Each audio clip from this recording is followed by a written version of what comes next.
Hi, this is Robin with Weight Loss Apocalypse. This is another session with a client who has suffered with the pride in thinness. She has inflated pride in herself because of weight that she has lost. And she is now completely miserable trying to maintain her weight and has struggled since December and has found that she just can't do it anymore. And so we're in this clip of this session, we're describing what it was really like for her to be thin. You know, everybody around her probably thought, oh, she's so happy. She's so healthy. Look at her. Her body's so beautiful. She's like got it made, blah, blah, blah. And the truth of the matter is she was miserable. And her whole life became obsessed with her thinness. So this is her describing it. So this is the case for a lot of people, especially people who've been overweight in their childhood or in their life. And then when they first experience the idea of thinness, then they take pride in it. And want to identify by the success that's perceived by being thin in the thin supremacy world.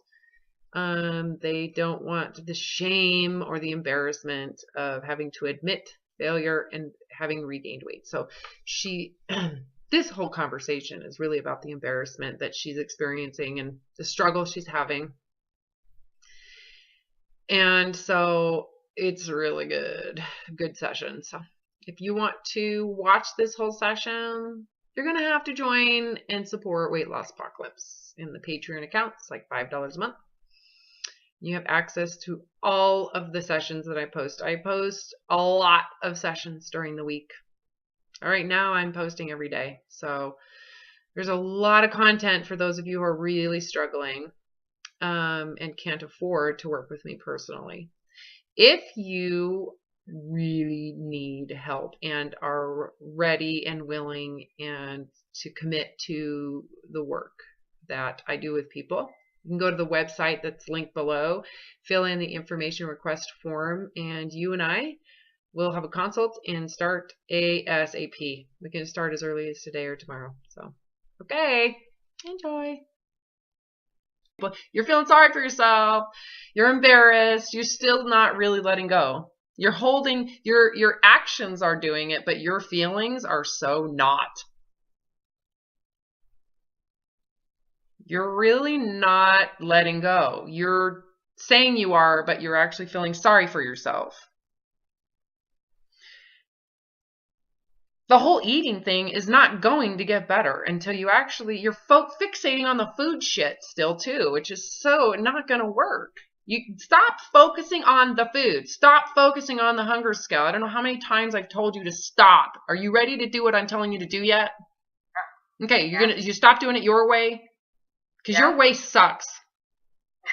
Okay, so stop doing it your way. You paid me a lot of fucking money.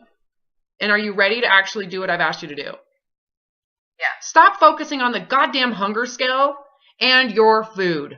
Not important.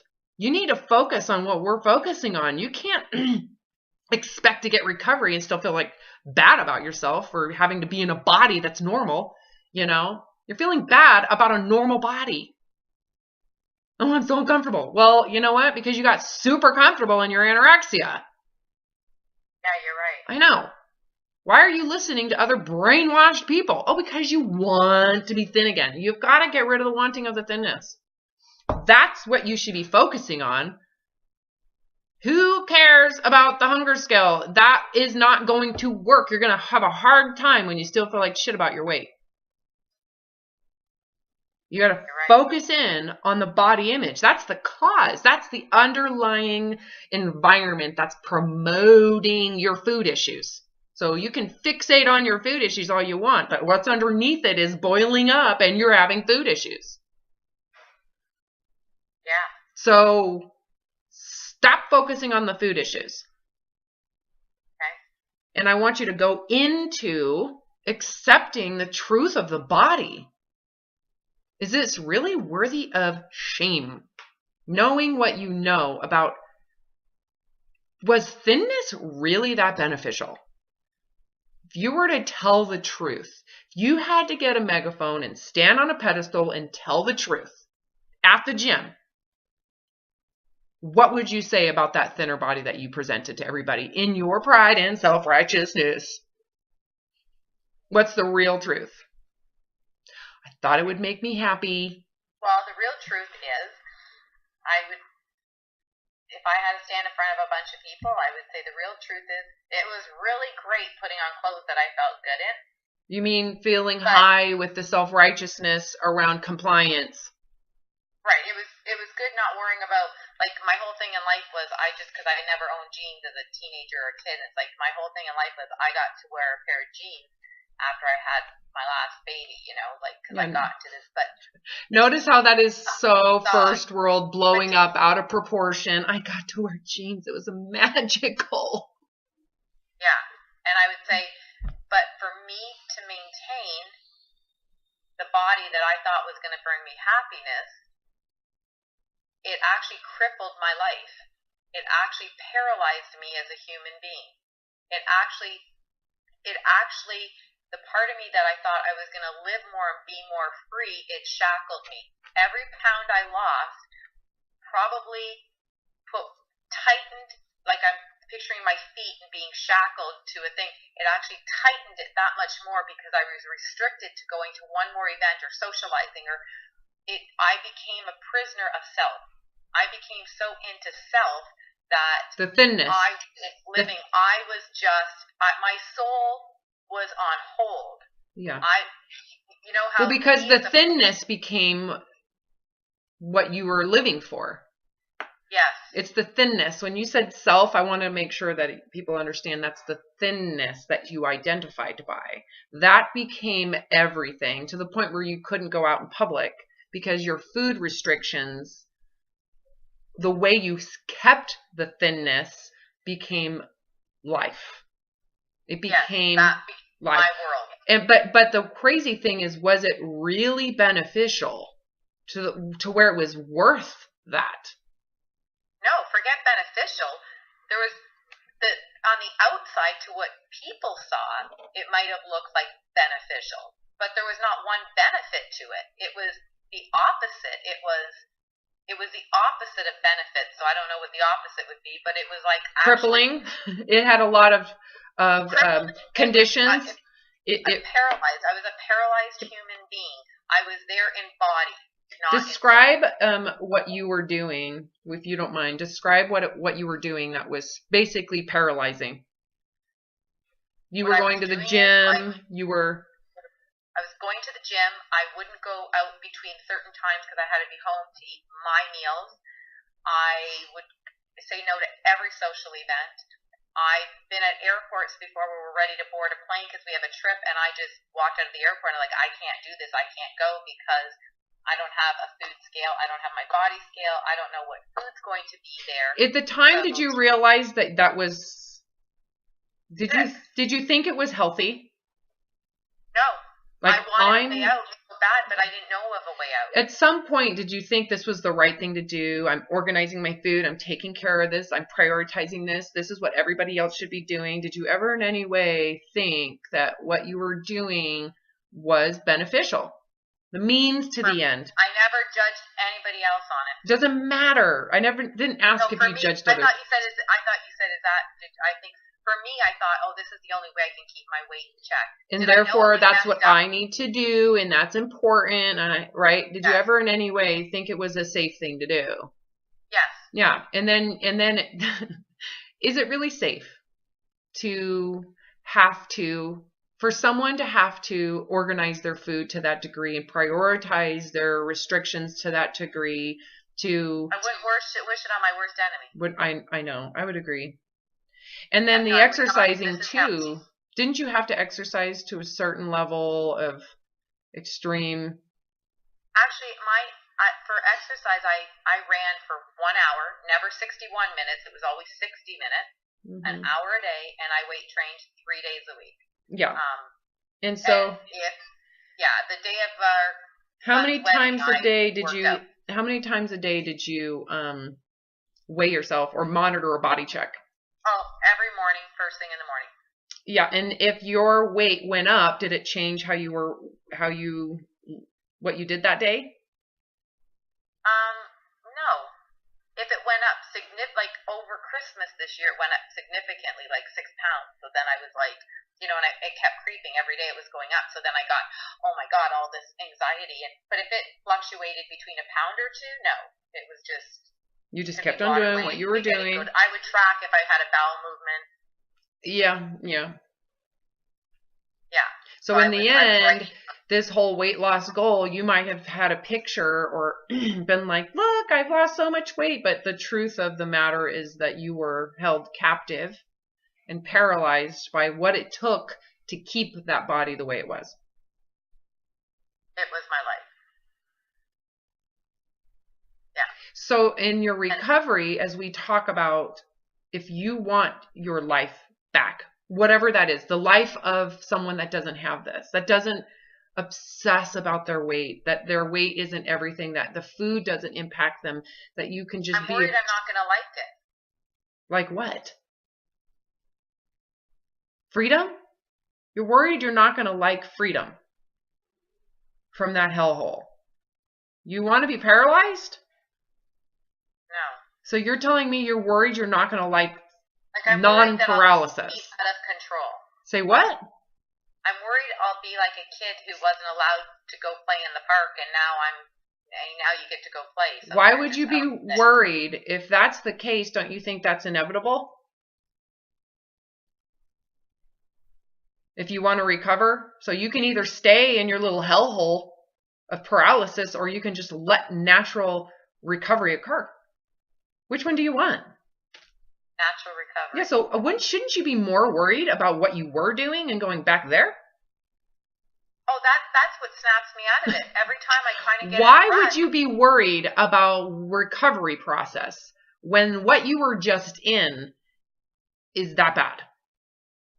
You wouldn't wish it upon your worst enemy. That keeps me here. Yeah, but why do you just return to that? Why would you even return back to that thought? Just think about that. Why? You might want to solidify how bad it really was. Why would you be worried about recovering? Because it's going to be, could anything be really worse than where you came from? No. I agree. So with that said, aren't you grateful? Don't you agree? Someone that's been brainwashed and in a cult and actually in a jail cell and not allowed to go out, they should go out and go hog wild. And what's wrong with that? And should they feel bad about themselves coming out of complete and total isolation for being human and wanting to enjoy themselves? Is that something to feel bad about? No, if it was my best friend, I'd probably say, well, good for you. You deserve it. You've been and you know what? When you relax, it'll all probably naturally, it'll be natural. But you know what? Have some compassion for the depths of hell you just came out of.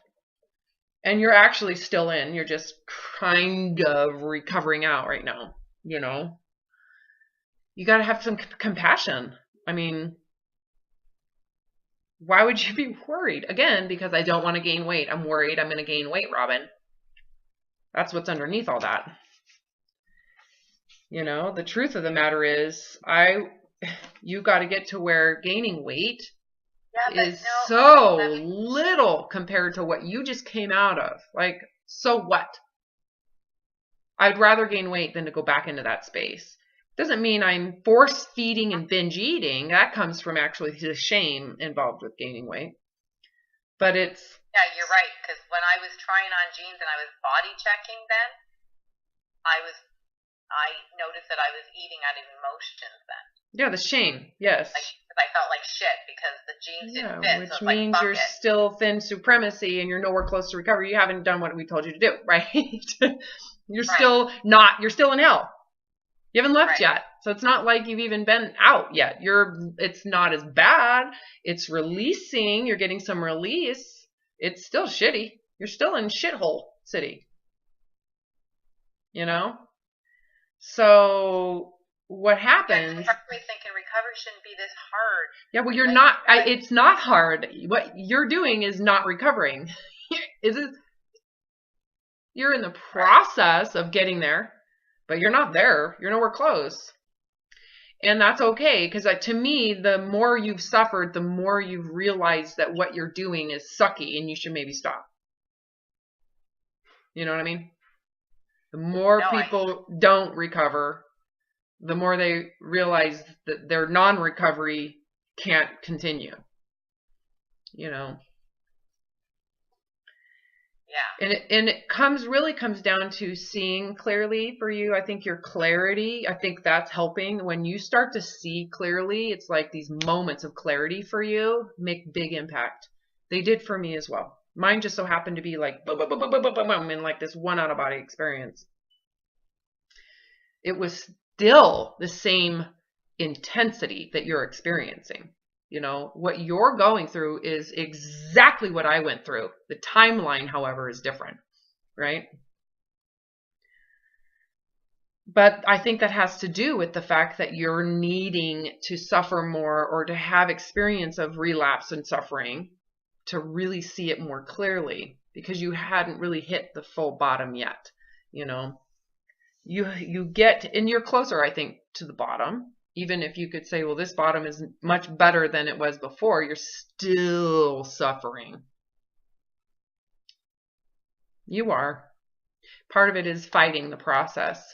You're doing it, but you hate it. You're doing it, but you don't like it. You're doing it, but you're not. So it's not a willful surrendering. You're doing it like they're marching orders, but you're not doing it from the heart. It has to be heart. You have, and this isn't the first time I've seen this or witnessed someone do this. And to me, I do want to say the need to take marching orders and think that that's going to work. I'm doing it. I'm doing it. There is a lesson in there that you learn from it, which is I have to do this for myself, not for Robin, not for some idea of what I think recovery is. I have to go into what that is, who is me, you know, the self that I'm doing this for.